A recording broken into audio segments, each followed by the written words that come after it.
Saudi আরব, কাতার, Dubai, Malaysia, Singapore, বিশ্বের সকল বাংলাদেশের প্রবাসীদেরকে বলছি, আমাদের অধিকার আমাদের নিজেদের আদায় করতে হবে।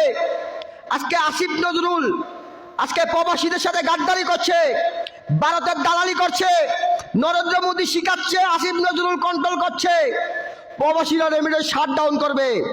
আমরা রেমিটেন্স শাটডাউন করি আর না করি, এক দফা এক দাবি, আসিফ নজরুলের পদত্যাগের দাবি।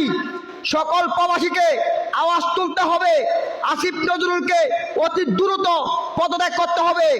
আমরা ডক্টর ইউনূস সাহেবকে সম্মান করি, ডক্টর ইউনূস সাহেব অতি দ্রুত আসিফ নজরুল এই দালালটাকে, ভারতের চামচাকে, বাংলাদেশের যে উপদেষ্টা দায়িত্বে আছে তাকে পদত্যাগ করতে হবে।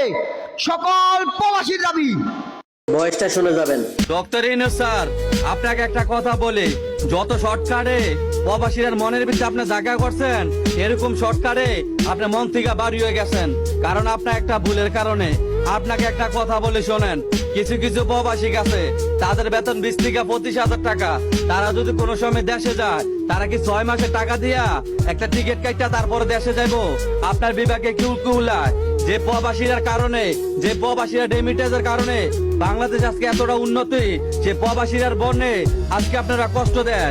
এখনো সময় আছে, আপনি বিমানের টিকিটের দামটা কমাই দেন। আর সকল প্রবাসীদেরকে বলি, যারা প্রতিবাদ করতে পারো না, তারা এই ভিডিওর সাথে ডুয়েট করো, এই ভিডিওতে লাইক কমেন্ট শেয়ার কইরা সবার কাছে পৌঁছায় দাও। এটা আমার দাবি রইল তোমাদের উদ্দেশ্যে।